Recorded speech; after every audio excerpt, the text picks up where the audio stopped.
Hello everyone, हम discuss कर रहे हैं विराम चिन्ह। इससे प्रीवियस वीडियो में हमने पूर्ण विराम, अर्ध विराम, अल्प विराम, प्रश्नवाचक चिन्ह, विस्मयादि बोधक एवं योजक चिन्ह के बारे में चर्चा कर ली है। उद्धरण चिन्ह के बारे में भी हमने इससे प्रीवियस वीडियो में जाना था। अब हम चर्चा करेंगे निर्देशक चिन्ह के बारे में। क्या होता है निर्देशक चिन्ह? इसका प्रयोग उदाहरण देते समय, किसी के नाम के बाद या निर्देश देते समय होता है। यह योजक चिन्ह से थोड़ा बड़ा होता है, जैसे कि आप उदाहरण में देख सकते हैं। मोहन ने कहा, इसके बाद निर्देशक चिन्ह का प्रयोग किया गया है। उसके बाद है वाक्य, मैं तुम्हारी बात मान लूँगा। और इस वाक्य के अंत में पूर्ण विराम का प्रयोग किया गया है। तो मोहन ने कहा, क्या कहा? निर्देशक चिन्ह बता रहा है कि मैं तुम्हारी बात मान लूँगा। तो निर्देशक चिन्ह का प्रयोग जब किसी बात का उत्तर अगली पंक्ति में दिया गया हो,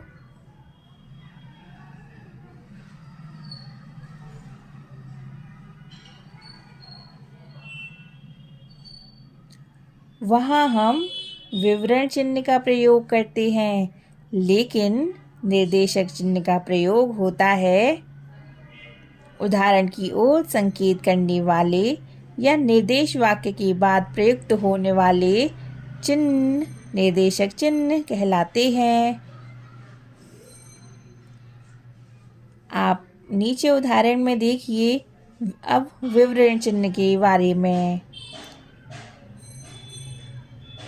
जैसे कि आप देख रहे हैं, वाक्य है, विवरण इस प्रकार है। इसके आगे विवरण चिन्ह का प्रयोग किया गया है। विवरण चिन्ह का प्रयोग किया जाता है जब किसी बात का उत्तर अगली पंक्ति में दिया गया हो।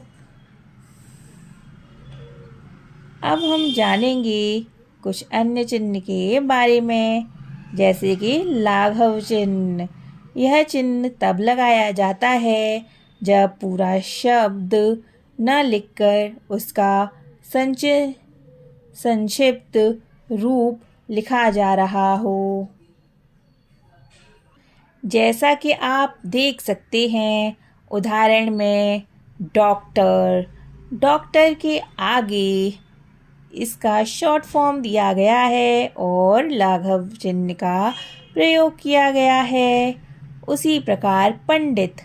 पंडित के आगे भी इसके शॉर्ट फॉर्म के साथ लाघव चिन्ह लगाया गया है। तो लाघव चिन्ह क्या बताते हैं? यह चिन्ह तब लगाया जाता है जब पूरा शब्द न लिखकर उसका संक्षिप्त रूप लिखा जा रहा हो, जैसा कि आपने देखा है इस वाक्य में। अब हम जानेंगे कोष्ठक चिन्ह के बारे में। क्या होते हैं कोष्ठक चिन्ह? बातचीत के बीच में आए शब्दों अथवा पदों को अधिक स्पष्ट करने के लिए प्रयोग होता है कोष्ठक चिन्ह। ब्रैकेट्स देख सकते हैं ना आप, जैसे कि क्रम प्रदर्शित करने के लिए कोष्ठक चिन्ह का प्रयोग होता है।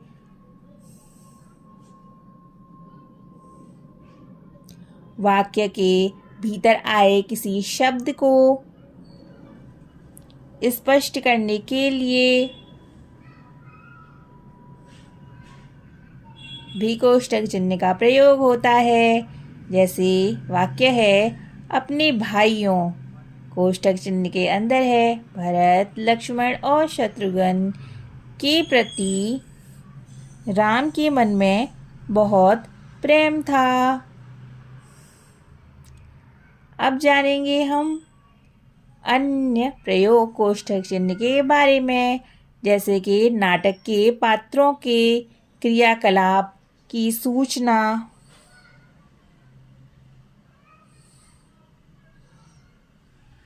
को दिखाने के लिए भी कोष्ठक चिन्ह का प्रयोग किया जाता है। अब हम चर्चा करने जा रहे हैं उपविराम के बारे में। क्या होता है उपविराम? इसका प्रयोग भी निर्देशक चिन्ह की भांति होता है। शीर्षक में इसका प्रयोग अधिक होता है। जैसा कि आप देख सकते हैं। तो हमने जाना कि विराम चिन्ह भावों को प्रकट करते हैं तथा बोलते समय रुकने का संकेत देते हैं। केवल विराम चिन्ह बदल जाने से कथन का अर्थ